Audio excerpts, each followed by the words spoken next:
but even if we can't get through everything, then we'll make sure that we're able to get you the rest of the presentation at another time. So I'm going to go ahead and get started and sharing my screen. And one more thing is that I just looked at the PowerPoint and for some reason the font's changed. So it looks not as cute as I like it to look, but you can still read everything. So here we go. Let's see. Did that share the screen? Oh, nope. No. Okay.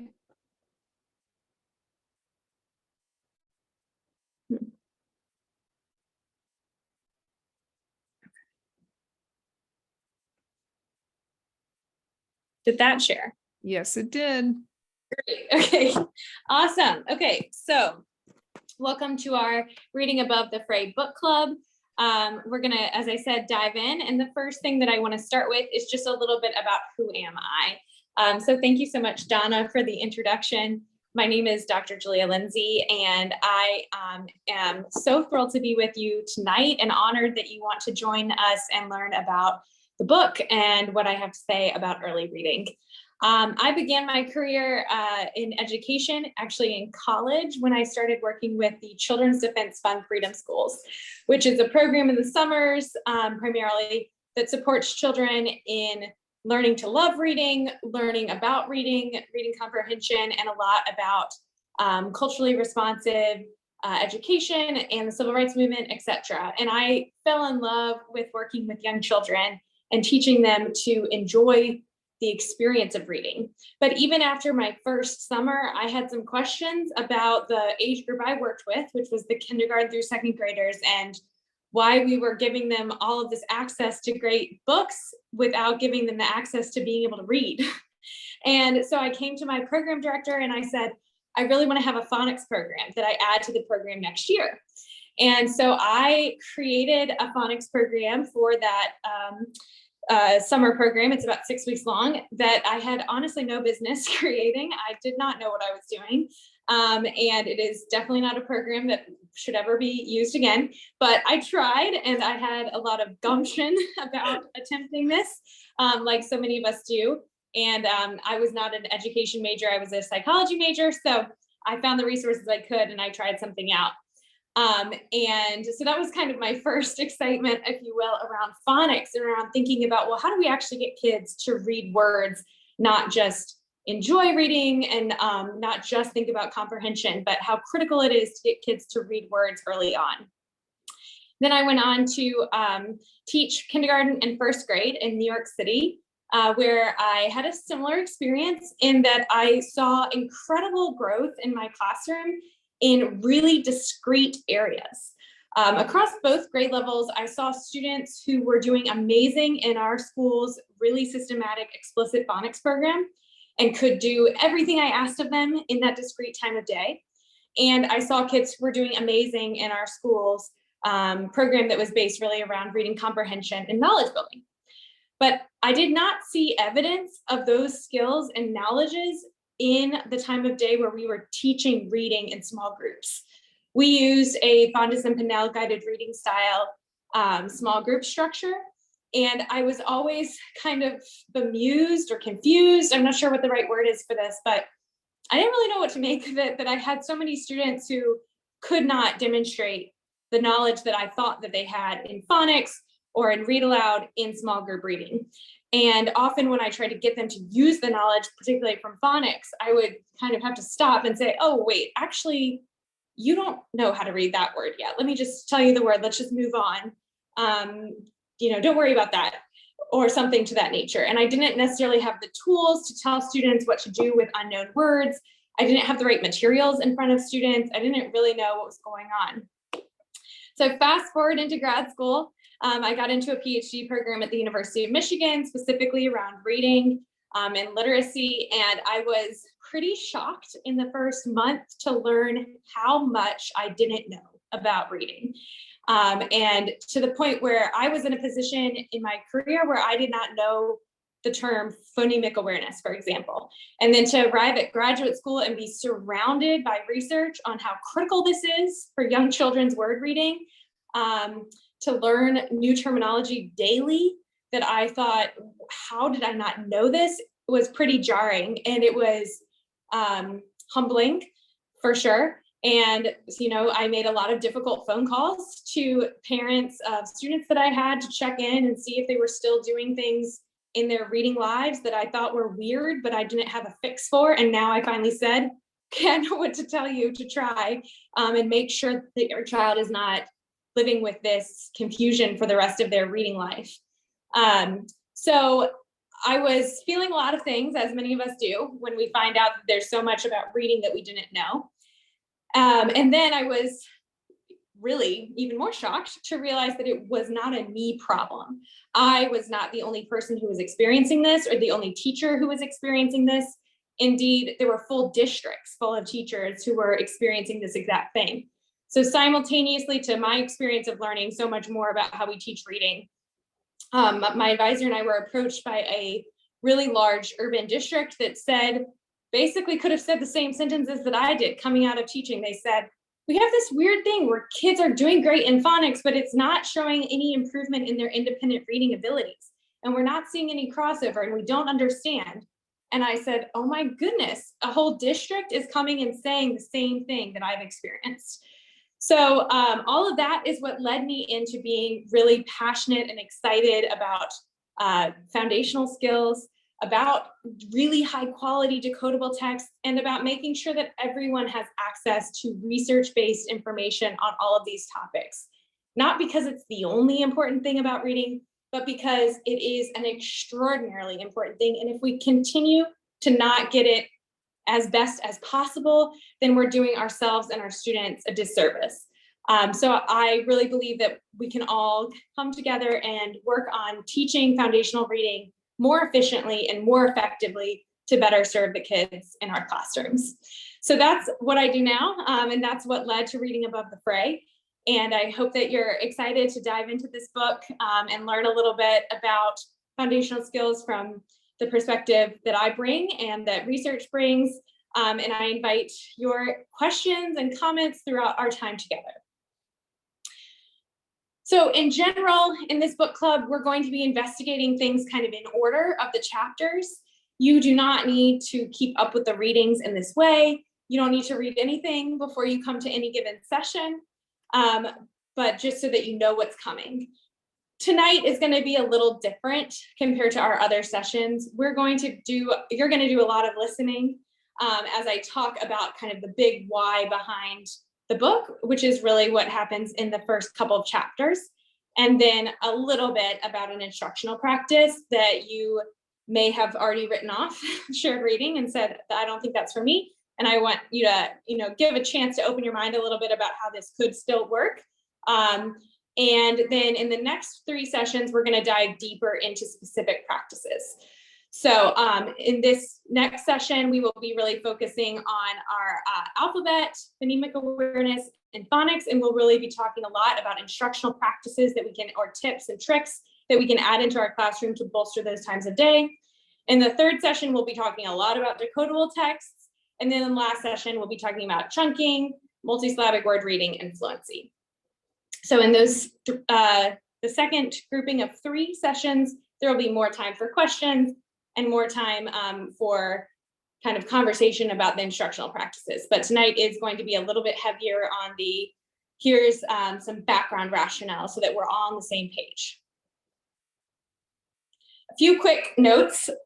We are going to have time for questions, as I said, and there is a chat tonight. I will definitely be checking on the chat, but most of that is probably going to happen after our session today. I'll take a review of the chat and then make sure that those questions get answered. You also received a survey that you can go ahead and fill out whenever you feel like it during these 4 sessions, and I will do my best to try to address the questions and thoughts that people add to that survey to make sure that you're getting exactly what you need out of these sessions. Again, you don't have to keep up with us. You're welcome to join no matter what chapters you have or have not read.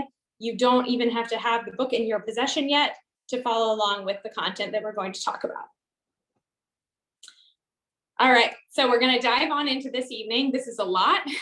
There's a lot of content tonight because I wanted to save as much room in the other sessions for instructional practices. So bear with me. I do know that this is a little dense, and if you need to step away at any moment, that is completely fine. So we started out with our welcome. Now we're going to dive into the first two chapters, which are really about decoding, and then the third chapter, which is about why not just decoding. Then we will do a little bit on print concepts, and finally we'll talk about transforming a shared reading for foundational skills.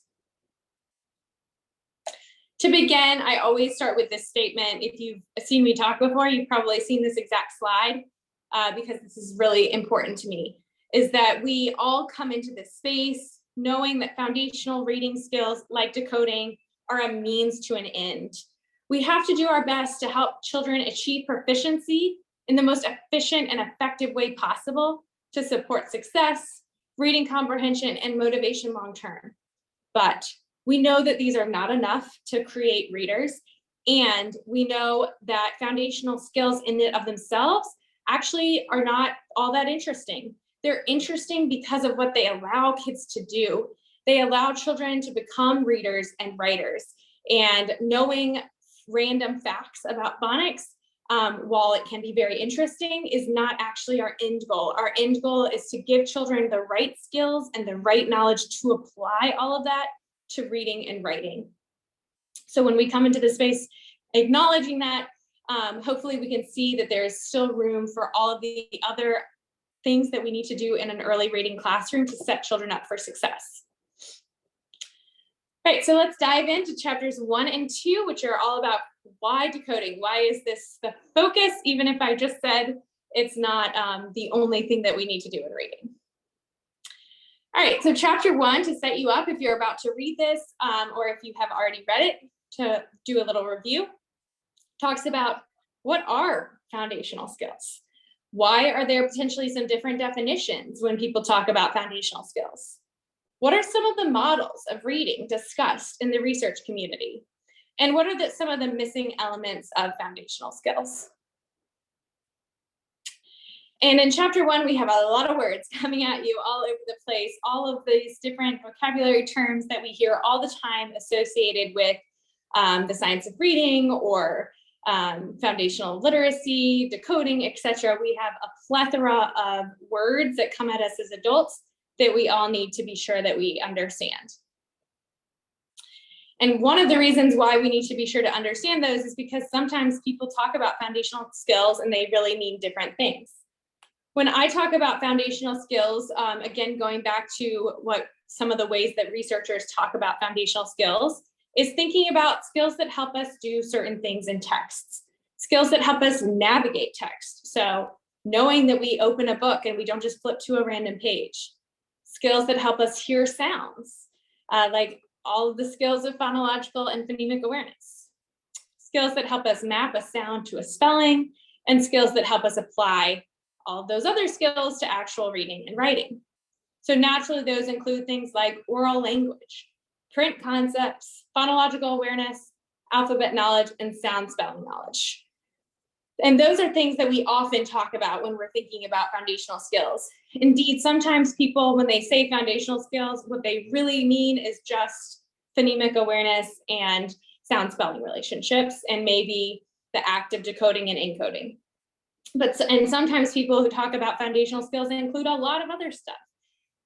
So we know that sometimes foundational skills might include things beyond these, like decoding and encoding, or morphological awareness, or fluency. I like to think about foundational skills as the skills that are necessary to provide children the best chance at becoming successful readers. And those are skills that they need at the very beginning of their reading journey. And so thinking about what are the skills that are in our classrooms that are supporting that very earliest reading journey in both a wide lens and sometimes a very specific one if we're talking about a really specific outcome. So before we move on, thinking about, okay, so there's all these words that come up all the time. Can you define all of the words associated with foundational skills? And these are obviously just a sampling. But you don't need to answer in the chat with a definition, but just think about, do you know what the definition of all of these is? If you want to say yes or no and throw it in the chat, you are more than welcome. If you want to ask what one is, please do, but your turn to participate. And can you define all of these words? and more. No shame if it's a no. Oh, I love that one, Starlight. Yes, finally. I don't know RAN. RAN meaning rapid automatic naming. That is a executive functioning skill that is really about automaticity, in not just in letters, but in a plethora of things. Love this. So many yeses. Awesome. Great. I love seeing all of that. That's so awesome that we all can define so many of these words. Sometimes, though, these words actually come with different definitions, which can be very confusing. And sometimes that might be because there is truly a debate among researchers or scholars or other educators about what a particular word really means to mean. And sometimes it's because there are folks that don't know what it is, and then they share an incorrect definition, not by any malice, but sometimes that just happens in life. So it is really important that we have some shared definitions of things. So for example, in the past, not so much right this second, but definitely even in the past couple of years, a lot of times when we as educators were talking about fluency, what we were really talking about was speed reading or automaticity in reading. But that's not all fluency is. And if we didn't have a shared definition from research that we could look at and say, actually, fluency is automaticity, accuracy, and prosody, then we wouldn't all be able to come together and say, oh, yes, okay, there's actually this whole other part of fluency, prosody, that is extremely related to comprehension and long-term reading outcomes that we have to pay attention to as well. It's not just about reading fast. Another example is phonological awareness is not just phonemic awareness. Sometimes those terms get really interchanged because they are very similar. But as many of you already know, phonological awareness is our umbrella term for dealing with sounds at any level. So all the way from words to the phoneme. And then phonemic awareness is an aspect of phonological awareness that is the most critical for us to give kids access to, because it's the most predictive of reading and because it's the most useful part of phonological awareness. And that's another one that has had a lot of confusion in definitions over the years.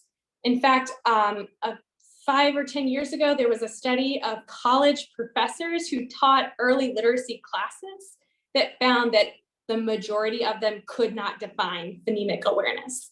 So think about how far we've come, in that almost everybody in the group today who wanted to respond in the chat says, yes, I can define these terms. That is so exciting and so huge to think about as well. All right, so the next thing that's in the book is some reading models. And these are models that are trying to explain how scholars talk about how reading works. So different prominent scholars at different times in history will say, I have a new idea about what reading is. And they'll put forth a model in a research journal that is normally peer reviewed. So that means that other scholars read it before it's allowed out into the public. And then they say, you know, what do you think? So it's really a place that scholars use as a place of debate and a place of consideration of new ideas. So I included 3 models in the book that have been talked about over the past 40 years that have some prominence. And one of them, the simple view, is from the 80s. The next one, the reading group, is from the year 2001. And then the last one, the active view, is just from last year.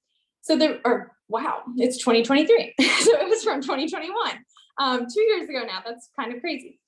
So when we think about why are these in the book, it's really to give you a little bit of insight into what scholars have been talking about over the past 40 years in terms of how we are trying to understand reading. To me, all of these are very much in conversation with one another. These all models are coming together and they're trying to say, yes, we have incredible neuroscientific research into the brain now. We have eye tracking software. We have many, many, many decades of experimental research on reading, but we still are, as a scholarly community, coming together and saying, what more do we need to know? What more could be better understood? Where do we still need to extend our knowledge base? And so for me, these models are really just a way for you to know, get a little peek into the research community and the types of things that people are talking about and wondering about in reading over the past couple of decades. And at the end of the day, they do all really boil down to the simple view.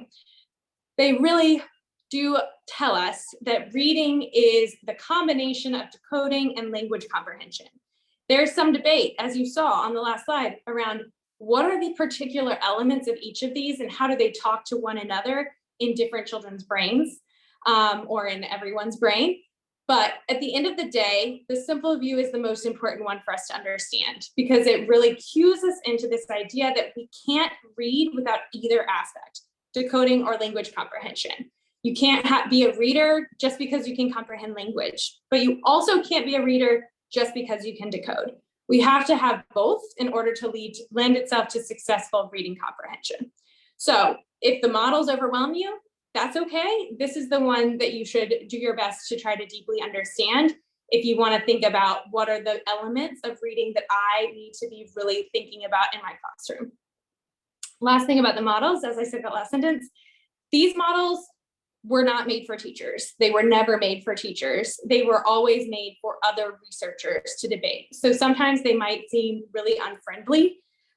They might include a lot of jargon, or they might seem like they are missing something about our classrooms.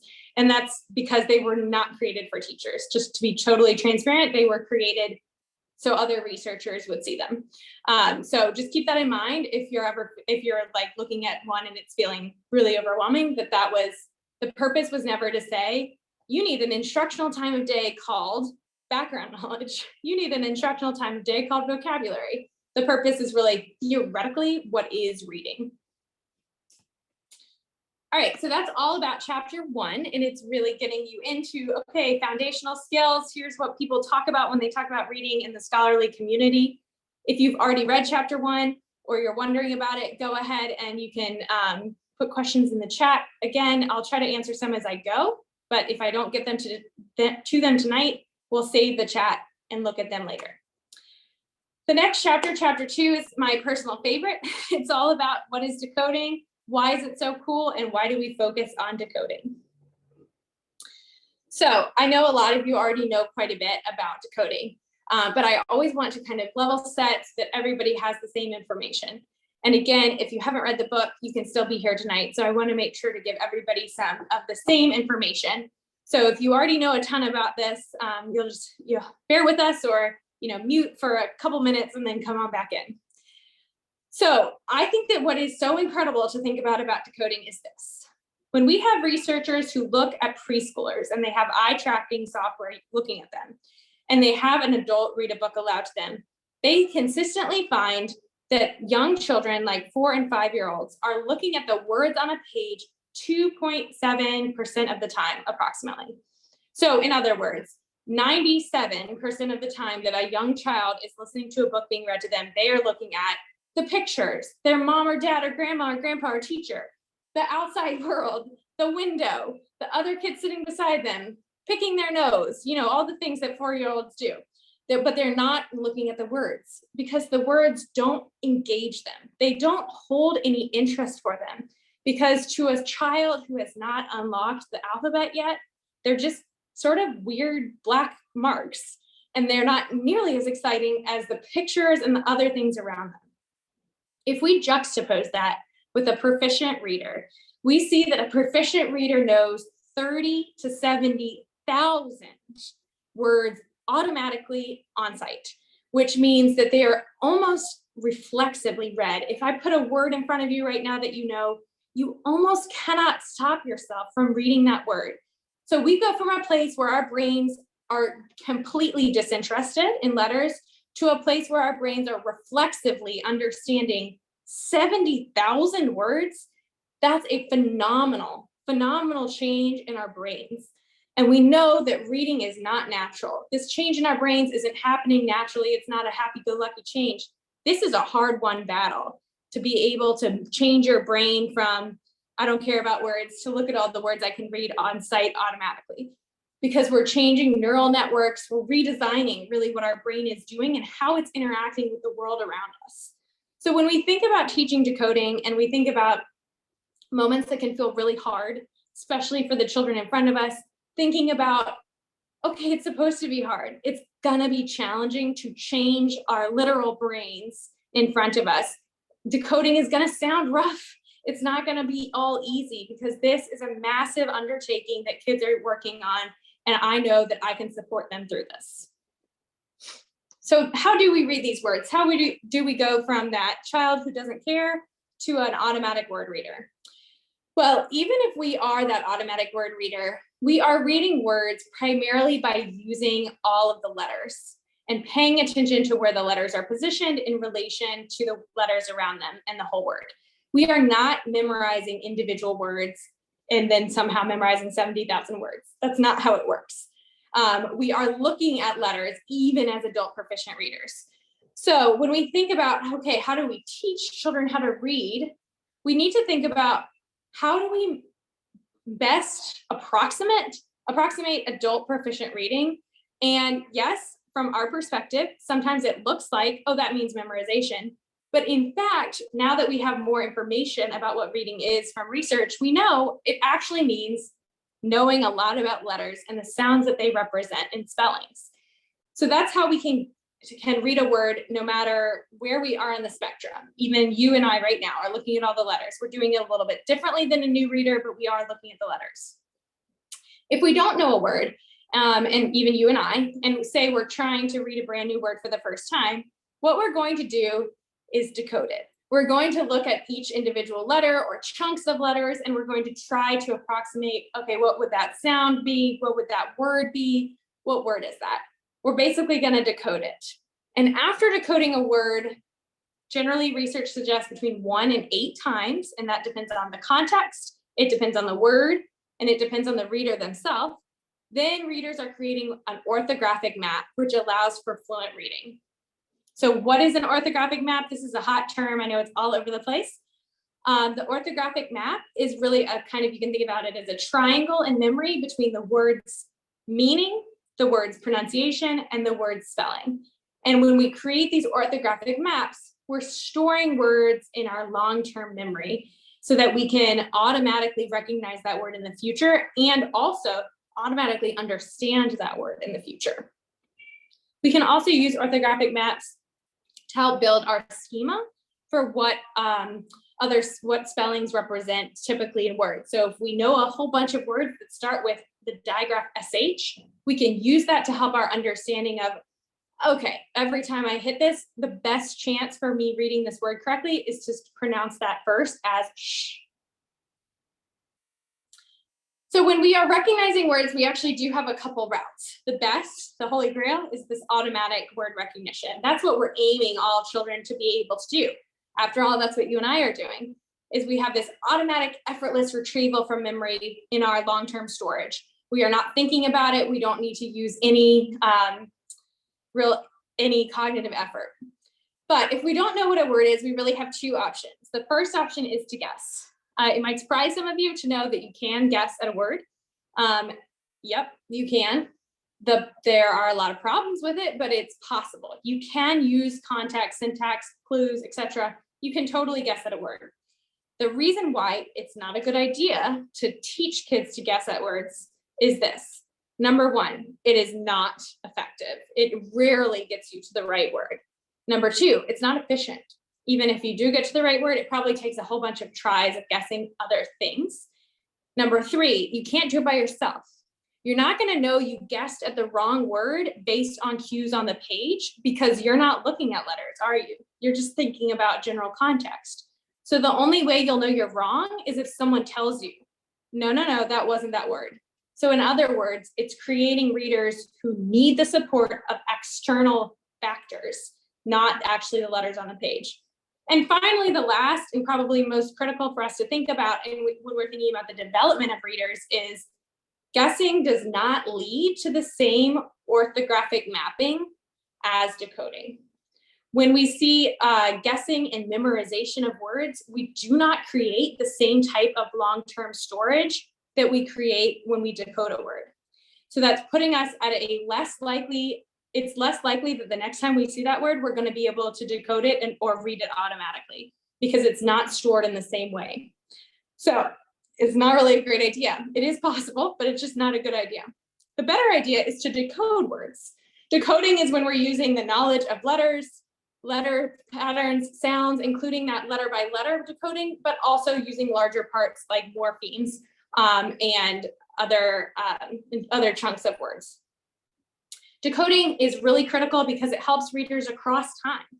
In the immediate term, it's the most efficient, effective, and reliable way to recognize an unknown word accurately. This is true for you and for your students. If you are someone who, like me, grew up in the whole language era, and you might not have a deep knowledge of phonics for your own reading, and you're learning a lot about letter sounds and spellings that you did not know as explicitly as you might know now, you might find that actually it's easier for you to recognize unknown words too, because you have more skills to actually effectively decode words.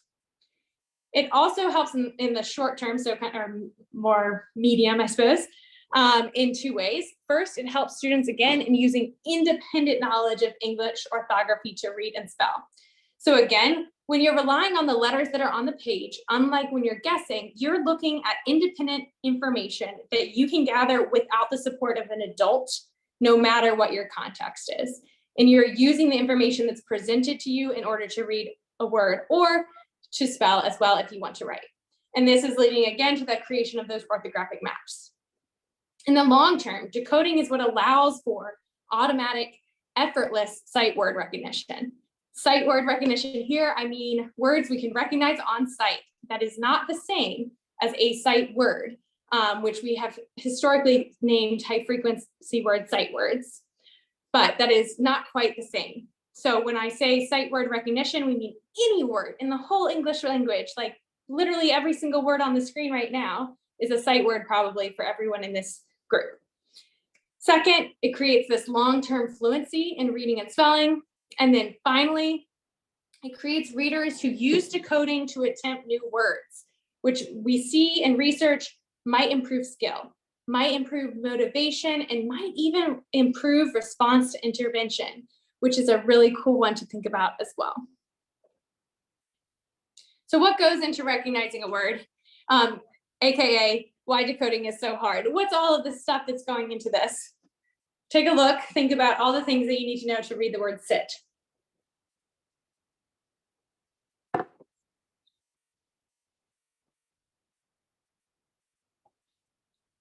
All right, so just to recognize an easy three-letter CVC word like sit, we need to know all of the different sounds that these letters can spell, and we need to be able to recognize either to choose this most frequent sound, or maybe we don't know the less common sound, so it's easy for us. We need some phonemic awareness, and we need to know what sit means and how to use it. To read a word that's a little harder, like layover, we might need things like morphemes. So understanding, okay, this is lay, this is over. These are two actual words, but they're also unbound morphemes that are in our word that have specific meanings. We also need to know how to read each of those chunks, lay and over. We need to know what layover means and how to use it. And of course, we need the phonological awareness skill of being able to say lay over. Oh, that's one word. So a lot is going into decoding, even the small words, but also the larger words as well. All right, so your turn. Think about what would students need to recognize these words? What would students need then to understand these words? So you don't have to put this in the chat. You can just think to yourself. You can write it on a little piece of paper, but just thinking about like, what are all of the skills that go into these moments of recognition?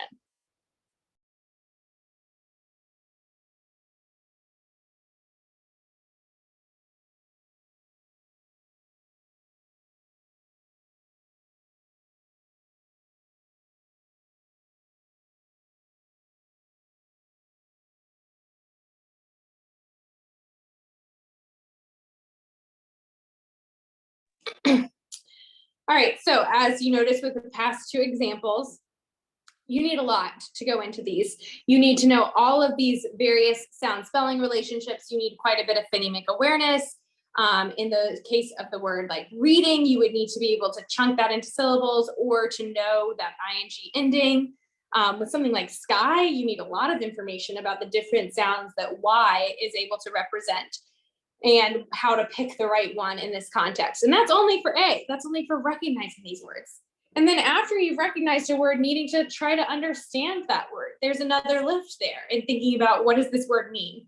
Remember that orthographic map includes meaning. It's pronunciation, spelling, and meaning. The trick here is knowing the order. So when we think about supporting word recognition, we're thinking about things like sound spelling relationships, phonemic awareness, etc. And then after we've recognized a word, that's when we want to understand the meaning of a word. So when we think about how do we support kids in all of these elements, first recognize the word, then understand the meaning of the word. And that, again, just like how decoding is approximating adult reading, that's approximating adult reading too. When researchers have done studies on adult readers, they find that they actually do recognize the word a split second before they understand the meaning of the word. So thinking about first recognize it, then understand what that is. And last, just a little bit of I know about decoding. Decoding may be painful in the moment, but guessing, again, is painful for a lifetime. Decoding words creates readers who are going to be rich getting richer. And that, I mean, they're going to have this whole bag full of words that they've decoded and that they are storing in long-term storage that's going to lend themselves to being able to decode more words, feel motivated and successful by their ability to do this, and also is going to create better schema for them to be able to eventually understand a lot more words all on their own. And on the other hand, guessing does not create that structure. It just creates readers who are having to rely on all sorts of external factors. So even though in those early moments in particular, I've been there, I'm sure many of you have been there before, with kindergartners, first graders trying to decode some words, it can sound so painful. It can be really hard to sit there and listen and to support a child struggling through, but that struggle is productive, and that struggle is what needs to happen to do that incredibly beautiful hard work of changing the brain of a child into the brain of a reader. All right, so a few myth busters to get us started. The first myth buster is when we hear all of this, sometimes the first instinct is to say, okay, this is phonics. Why are we always talking about this more and more and more? Isn't this just phonics? Well, the first thing to know is that phonics alone is not enough. Just historically, not always. A lot of the times phonics was really just about sound spelling relationships in isolation and in individual words. But that's not all there is to decoding. We know that we need information about print. We know that we need phonemic awareness, and we know that we also need a lot of practice in context with both reading and spelling in order to actually become proficient at these skills. And if we want great word readers, we got to teach them decoding on purpose for many types of words. We can't just hope that if we give them this information in phonics that they will independently go off and suddenly be able to decode words. I don't know about you, but I had kindergartners who literally could not remember what they had eaten for lunch the moment they walked back in from the lunchroom.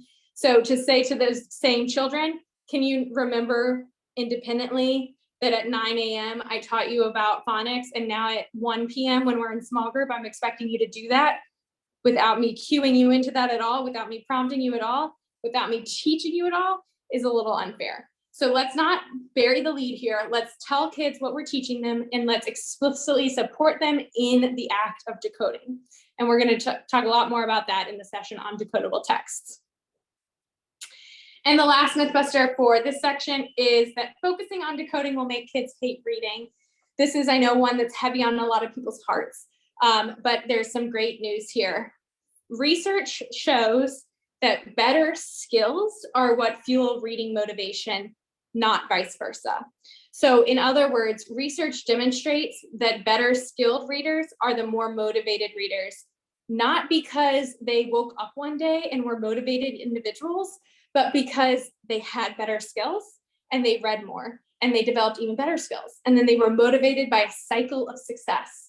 And that's what we're looking for. How can we give kids the ability to be successful so that they're more motivated to try harder and to be more successful, instead of waiting for kids to have some sort of spontaneous motivation to do this incredibly hard task.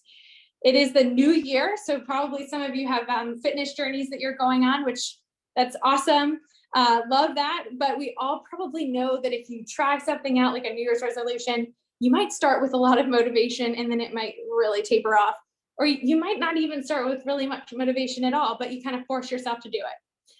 But we also know from research on adults that even if we have a lot of gumption about it, our motivation will fade with things like that. And instead, what will lead us to success is some form of success. So if you say are looking to eat more salads, feeling like you're being successful at eating more salads is what's going to make you eat more salads. And it's the same with reading. Having the ability to decode some words on our own is what lends us to being able to say, you know what, I'll keep trying at this and then I'll get better at it too. All right, so now we're going to do a little bit of a rush job on chapters 3 and 4. And the reason for that is that chapter 3 is a little short anyhow, and there's a lot of other places where you should go for this information. And chapter 4 is really a lot of stuff for kindergarten teachers. So we're going to spend a lot more time on some of the later chapters that are applicable across the grade spans. So chapter 3 is, this is the wrong picture, I apologize. Chapter 3 is all about oral language and why meaning matters. So as we have talked about now ad nauseum, when we are in a book, kids naturally want to look at a picture, they naturally want to guess, and they naturally want to make meaning. That's actually what it means to be a human. This is the most natural part of learning to read, is attempting to make meaning. Are you always going to be correct? No, but that attempt is actually the natural part in our brain around reading, because no matter where we are in the world, humans are trying to make sense of it. But instead, the major goal of word reading instruction has to be instead paying attention to letters. We have to purposely teach and support word recognition, and probably in certain cases even more so, because it's the most unnatural part and because it's the hardest to get children to be able to do. But language and meaning still matter. It's so critical to remember this. For one thing, what predicts reading proficiency? Well, foundational skills, absolutely. Other cognitive skills like rapid automatic naming, which I talked about earlier, visual processing, executive function, all of these things absolutely predict reading proficiency. And also all kinds of oral language skills predict reading proficiency. Listening comprehension, vocabulary, knowledge of specific topics, domain knowledge, etc. Reading is not just decoding. What is listening comprehension? And this would include listening to books aloud. It's really that ability to understand spoken language. It matters because it just does. There's not a lot of point to becoming a great decoder if you can't understand a single word you decode. The whole point of reading and writing is communication of ideas across time and space. So we need to be able to understand what we're reading and writing in order to participate in that exchange of ideas. Some instructional moves that support this, I bet you're doing a lot of these already, if not all of them. Interactive read alouds, increasing kids' knowledge of the world through science and social studies and art and other subjects, and lots of talking in a language-rich classroom. And by talking, I mean the kids should be talking. Now, can you combine this with decoding instruction? Well, probably not. Probably not that easy to do in the early grades. And honestly, probably not where you're going to get the most bang for your buck. You can be a lot more efficient and effective if you focus on these listening comprehension and decoding in slightly separate ways. Vocabulary, yes, a part of listening comprehension. It's the knowledge of words and their meanings. It has an extremely strong relationship with reading comprehension. It also has a relationship with decoding, especially for children who are older.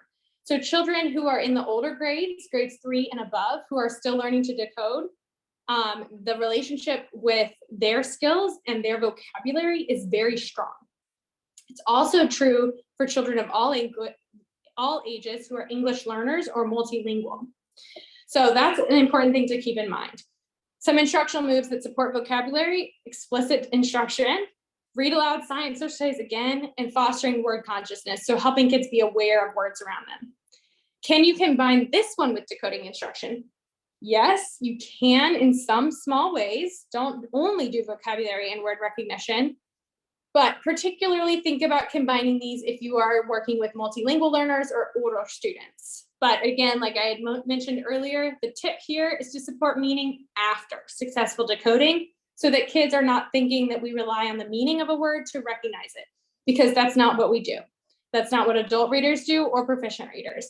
We rely on the letters and the spellings, and then we recognize the word, and then we understand the meaning. So one way to think about supporting this across text and across our days is to think about what are we trying to do? I like to think about instruction that's purpose-driven. If our purpose is to build new knowledge, your best bet is read aloud. Go for that heavy lifting that can happen in a book that's way too challenging for a child to read themselves. If you're trying to help kids decode word, your best bet is decodable text, which again, we'll talk about in the third session. And if it's somewhere in the middle, if you're trying to extend some particular knowledge, you could try a shared reading, which we're going to get to in just a few minutes. All right, so now I'm going to keep moving because we are running short on time. But as I'm talking, if you have lingering questions about oral language, throw it in the chat. In the book, I also list a couple of resources for places to go for more information about knowledge building, vocabulary, and oral language development. All right, chapter 4, print concepts. This one, what are print concepts and should I teach them? What are digital and advanced print concepts?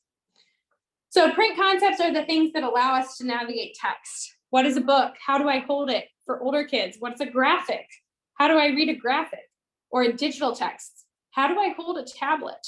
How do I turn the page in a digital text? And things that support print concepts, it's a wide range. Shared readings, interactive readings, writing, phonics, anything where we're interacting with text and words can support print concepts. This is not a hot topic, but it is important to keep in mind, especially for kindergartner teachers and preschool teachers as well. It's really important for us to keep in mind for a few reasons. The first is that children have different access to text before school. So some children will come in with a lot more information about how to navigate text than others. And just like phonics, where we want to give everyone access to the same information about how words work, we want to give everyone access to the same information about how text works so that everyone is able to succeed. This is really important, especially for children who are multilingual, who have come from languages that maybe have different ways of organizing print. Like if you have come from a context of Chinese, you're going to need a lot of support and understanding, oh, the directionality is different. The way we write is different. The characters are different.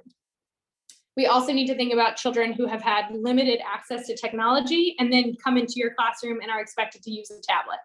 Just because kids are growing up around tech does not mean that these digital natives are actually proficient. So making sure that if we expect them to use it, we give explicit instructions and directions.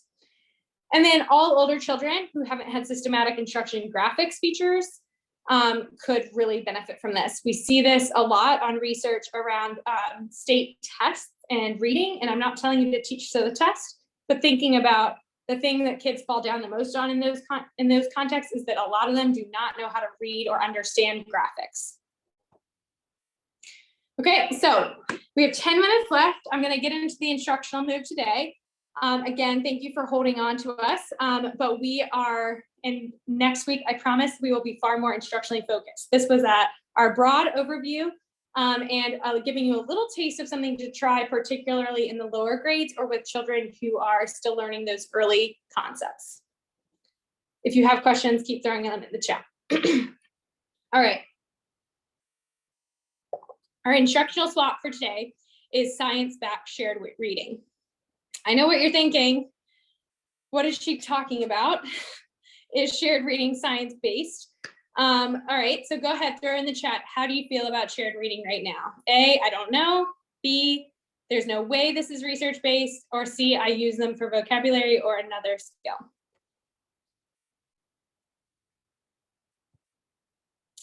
Sarah, I will have to look up what the font is. I don't remember, but I can look it up for you.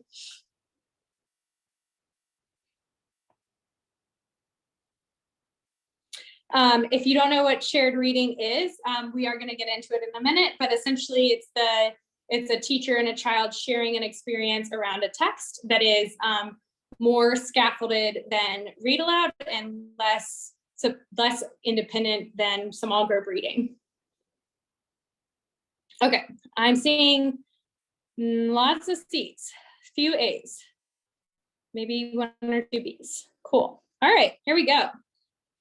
Wait, is shared reading aligned with reading research? The short answer is yes. If we're talking about pre-K and kinder and or kids who are still developing the skills we would anticipate a kindergartner needing.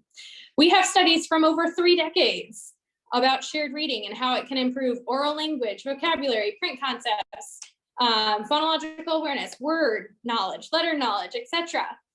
We also have some recent studies from the past 2 years that I've just been reading in the past few weeks about how a high quality shared reading can support vocabulary for multilingual learners, how a digital text can be used successfully for shared reading, and how science-based shared readings can increase kindergartners' knowledge of science.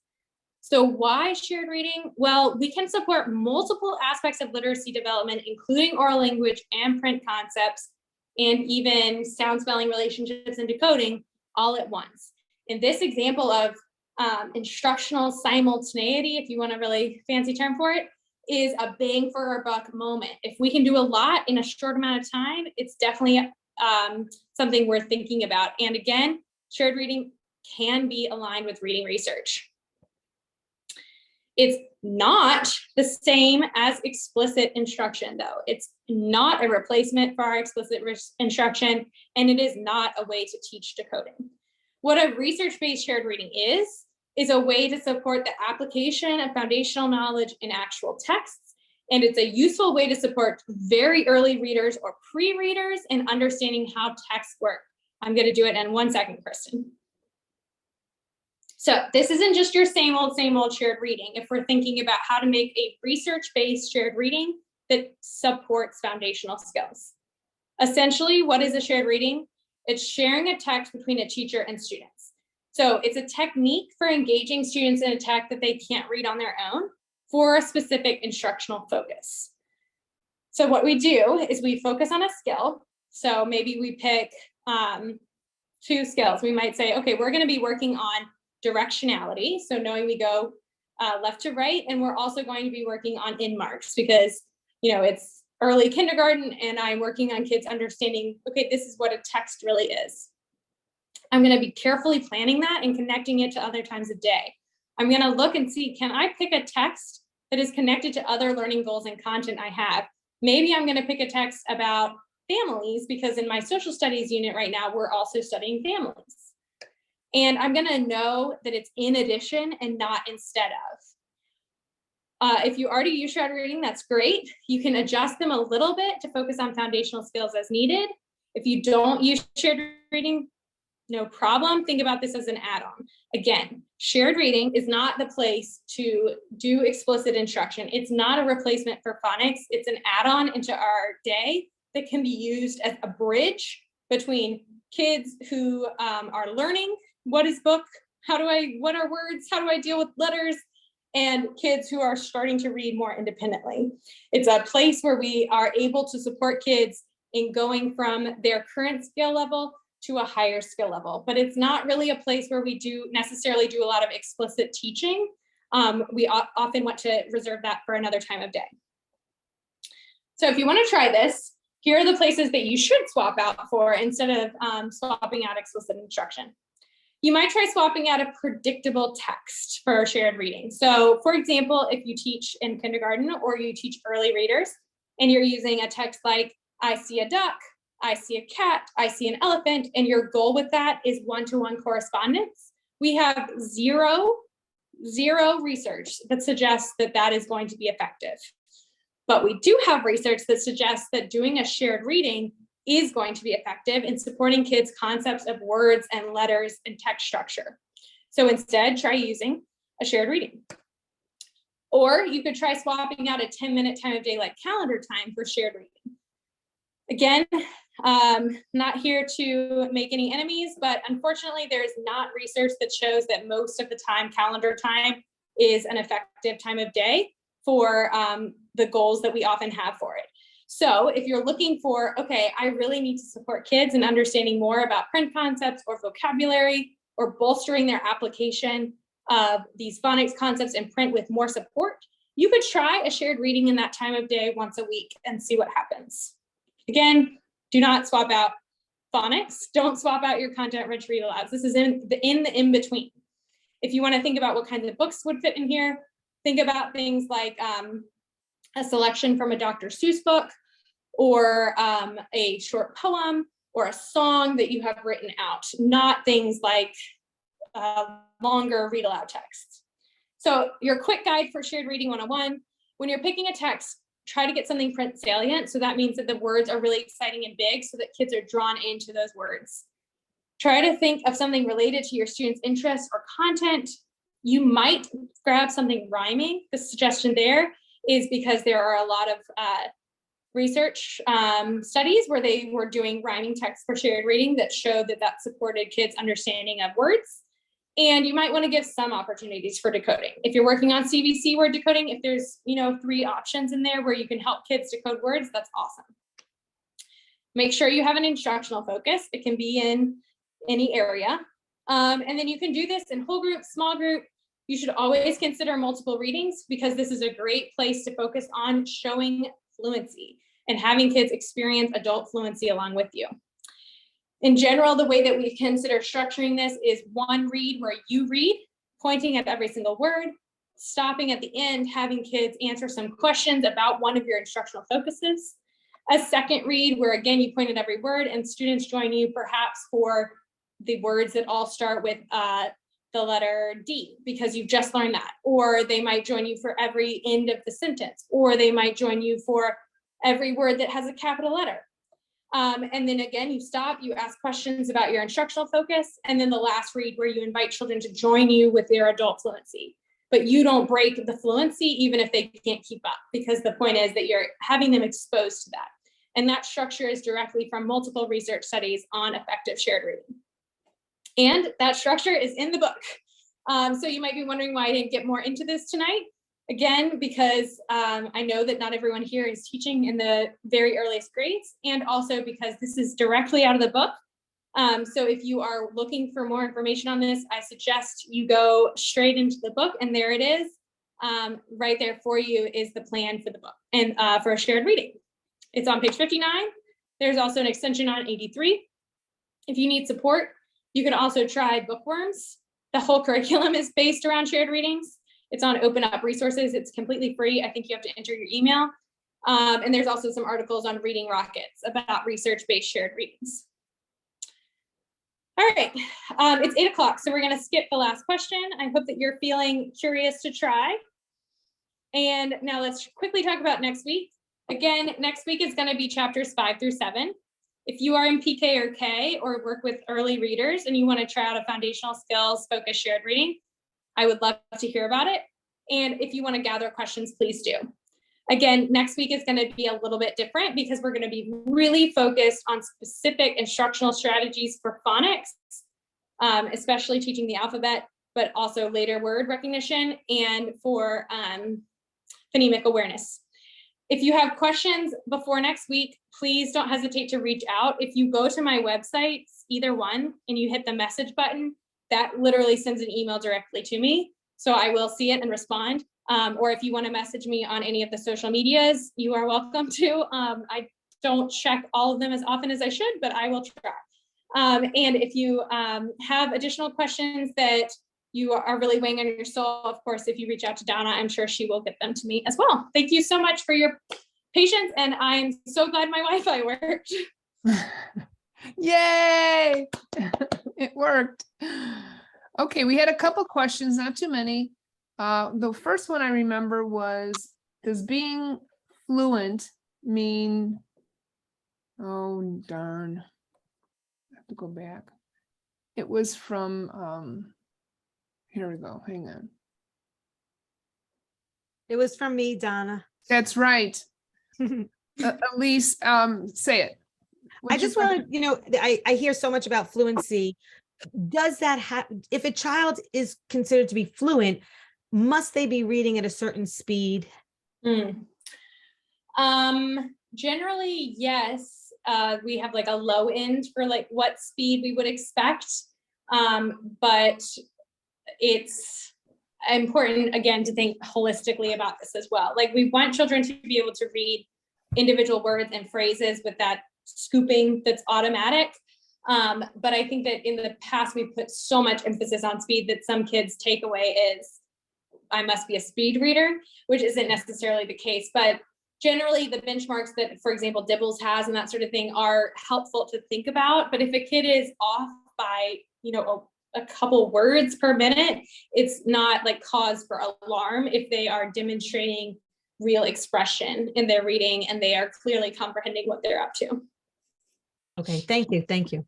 Okay, Sure. here's one. Do you support shared reading for high frequency word instruction?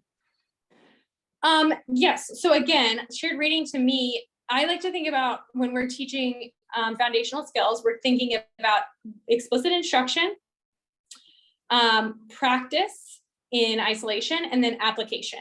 Shared reading is an application mechanism. So if we have taught some high frequency words explicitly by orthographically mapping those with kids, even if they're regular, then shared reading can definitely be a place where we practice and apply our knowledge with kids. And we might say, here, let's identify some words that you know. Let's read these words together. Let's remember what spellings these sounds represent, even though they're kind of weird. So that could be a place to support application of high frequency words. Okay, here's one. Would whole class poems that link to our science or social studies themes be a good example of shared reading, showing directionality / reading with expression vocabulary? Yes, so I saw a lot of questions about how to find shared reading texts. And yes, so I mean, I think about, it's obviously easiest to find fictional text. Like, one that comes to mind for me is like No, David, those books where he's being doing a lot of misbehaving. And the words are kind of crazy and all over the place. That can be really engaging. You can also create your own. You can write something for yourself. Again, Bookworms has a lot of shared reading, so you might check that out and see if you can find some that fit your individual topics. But again, in general, what you're looking for or creating is something relatively short and something where either you maybe write it on a PowerPoint slide or write it up on a board and make some of the words really exciting so that kids are cued in to pay attention to those. Okay, can you recommend a resource that lists best book suggestions for shared reading? Yeah, I don't think I have one off the top of my head. Again, Bookworms is created by a researcher, vetted by a researcher, vetted by teachers across the country. So that's one option if you want to, again, I think you have to sign up for an account. Reading Rockets has some, and there are a few other places that I will have to think about, and I can send them out later on. Okay, no more questions from what I see. And there is one, do I understand correctly that the presentation will be emailed? Yes, it will be emailed to you in the next day or two. Okay, well, I think it was a successful night. We didn't have to. Yes, thank you all so much. I really appreciate it. It was wonderful. Thanks, Julia. Good information. Thank you. All right, see you next week. Bye. Bye-bye.